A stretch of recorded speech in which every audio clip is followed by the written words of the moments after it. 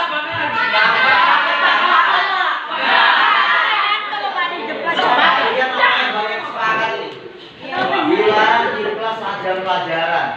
Bapak rasa ini sudah sepakati guru dalam perkataan kedua. Karena jam pelajaran tidur kan? Yang keempat, dilarang merusak barang-barang di kelas. Kalau ada yang sepakat, aneh orangnya itu. Dilarang ribut di saat jam pelajaran. Ribut konotasi negatif ya. Iya Pak. Bukan berdiskusi berarti ya. Ribut. Dilarang mencontek. Sepakat.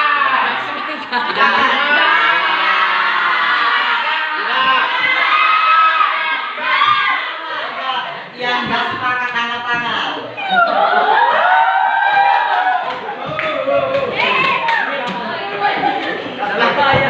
Berarti boleh kontek. Menaikkan kursi atau bangku ke. Dilarang memakai sepatu di dalam kelas. Dilarang duduk atau berdiri di atas meja. Yang sini dari sini ya, Sir. Biar nampak yang Disinggah. dari sini. Siap, malah. Udah cium dah. Sudah? Yang kesembilan, dilarang duduk atau berdiri di atas meja. Dilarang berbahasa kotor atau konotasi negatif.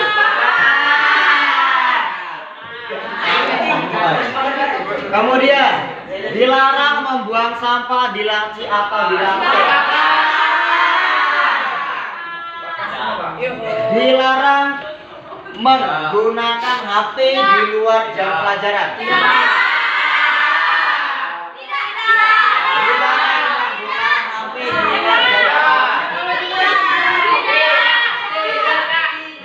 Ini tidak artinya, tapi bukan aturan kelas. Aturan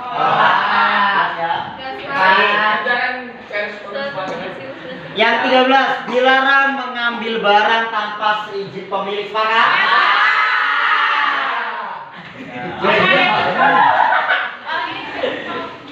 Kemudian 14, dilarang membuli teman.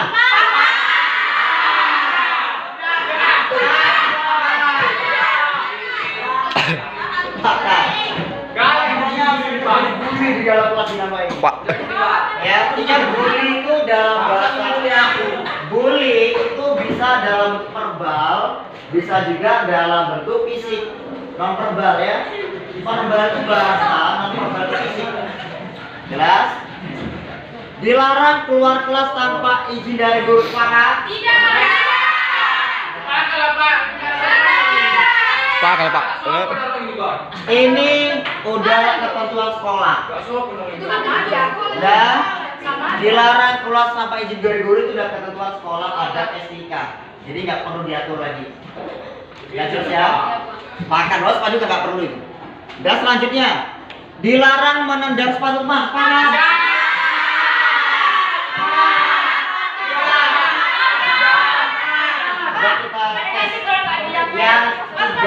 Yang tidak sepakat angkat tangan.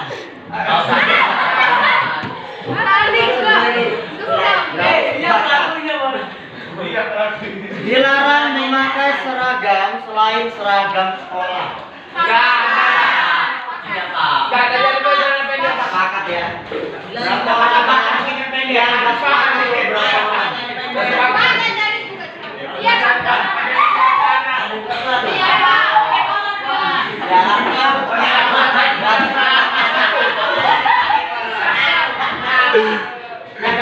ada? Enggak ada sepakat semua.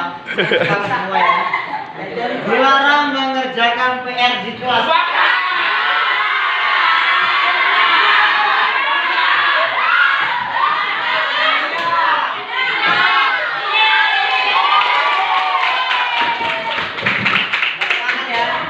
Berarti boleh ngerjakan PR di kelas. Ini kalian yang buat bukan bapak ya? Iya pak. Bapak kalian semua. Jadi nggak ada bapak. Boleh nggak pak? Ini aturan kelas yang sudah kita sepakati. Nah sekarang bahasa kita ganti menjadi bahasa kesepakatan. Jelas ya? Yang tidak sepakat ini kita coret. Ini sudah dicoret. Ya, boleh ya sih dinampakkan ya sih. Dan inilah aturan-aturan kelas yang sudah disepakati. Tinggal kita ganti bahasanya menjadi bahasa kesepakatan. Ya, kita ganti menjadi kesepakatan kelas.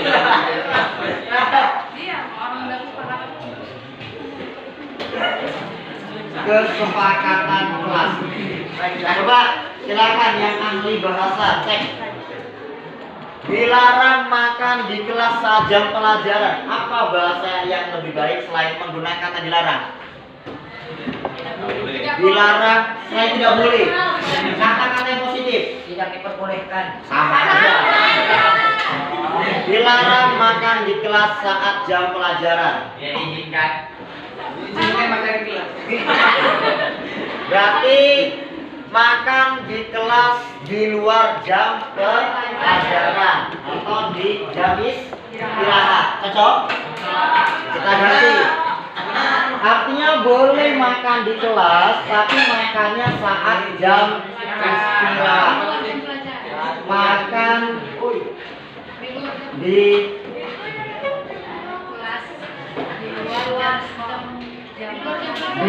luar jam pelajaran atau di jam istirahat ya.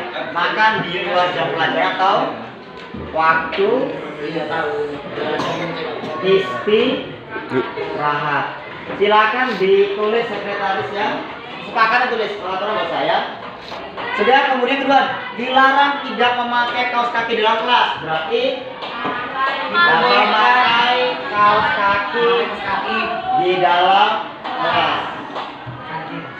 Yang ketiga, dilarang tidur di kelas saat jam pelajaran. Dilarang tidur di kelas saat jam pelajaran. Berarti apa itu? Semangat di saat jam pelajaran. Selalu semangat di saat jam pelajaran. Selalu gembira. Selalu gembira saat jam pelajaran.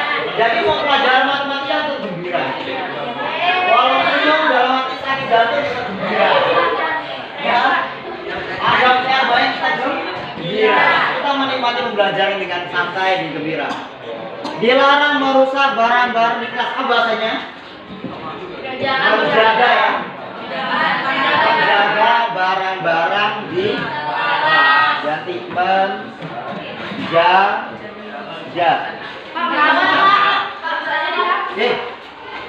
Iya. Dilarang ribut di saat jam belajar. Senang ribut. Tetap tenang ya.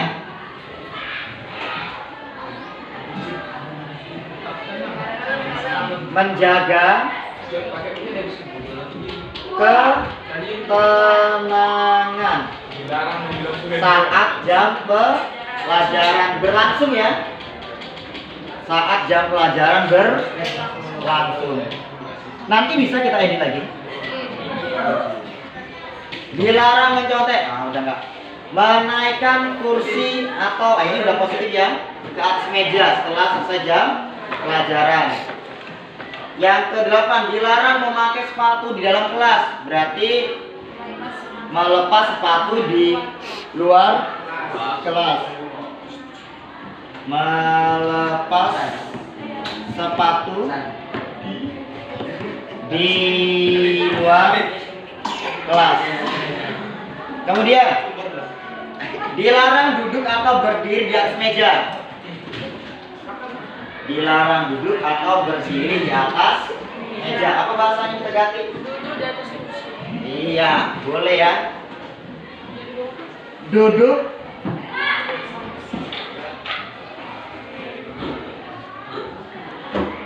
di atas bangku atau kursi. Dilarang berbahasa kotor negatif. Berarti berbahasa yang positif, sopan. Berbahasa yang sopan. Ya. Dilarang buang sampah di laci atau di lantai atau di jendela. Apa bahasanya? tempatnya. Membuang sampah pada tempatnya. Membuang sampah pada tempatnya.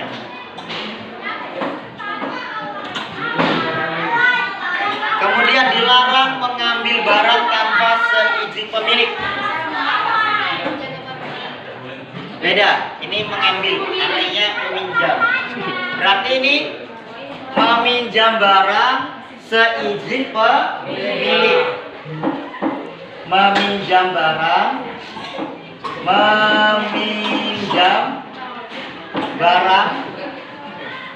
dengan seizin pemilik. Dilarang membuli. Apa dilarang membuli, bahasanya apa? Menghargai teman. Hargai teman. Menghargai teman. Kemudian apa lagi? Suka kali bilang. Apa lagi? Dilarang menendang sepatu teman.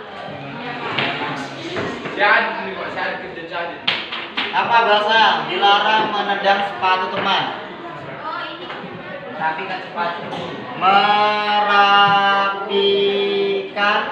dan menjaga sepatu milik teman. Dilarang memakai seragam selain seragam sekolah. Memakai seragam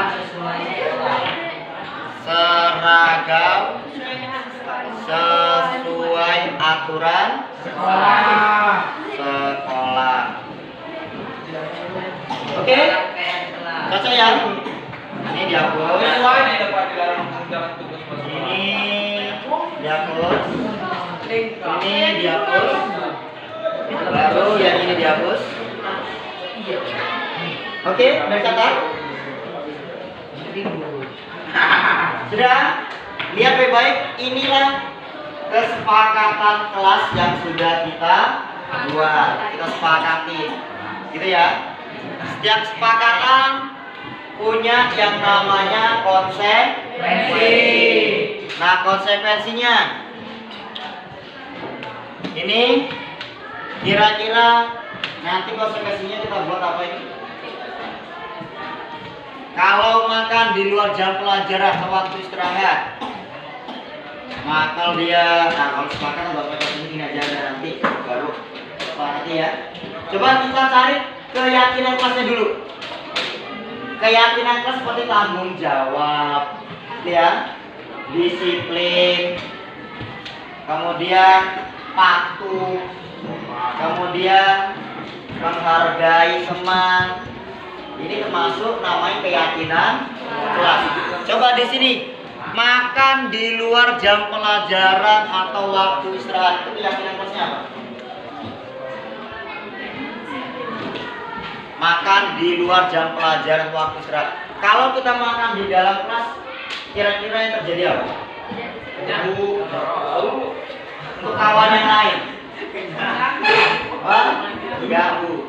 Berarti lebih tepatnya apa ini? Menghargai teman, atau tanggung jawab, atau disiplin.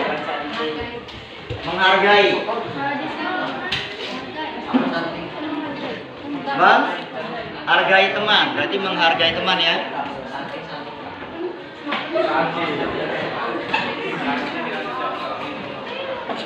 Memakai kaos kaki di dalam kelas, keyakinannya apa? Disiplin. Boleh dua ya keyakinan kelas. Selalu gembira saat jam pelajaran, apa ini? Kenyamanan.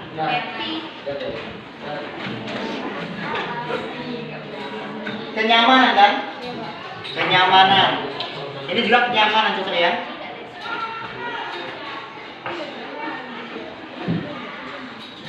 Kemudian menjaga barang-barang di kelas. Tanggung jawab. Tanggung jawab.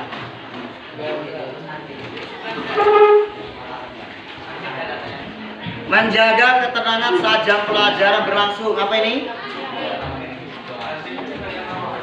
Ya, kenyamanan kelas, kenyamanan dan ketertiban ya. Menaikkan kursi atau bangku ke atas meja. Tanggung jawab.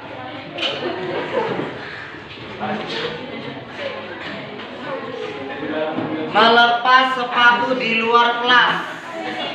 Disiplin.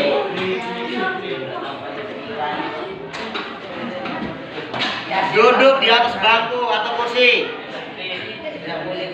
Disiplin. Berbahasa yang sopan. Apa ini? Kenyamanan kelas. Kenyamanan. Ketertiban. Membuang sampah pada tempatnya. Disiplin. Meminjam barang dengan seizin pemilik. Ini bisa juga menghargai, bisa tanggung jawab, bisa dikira tanggung jawab. Kemudian menghargai,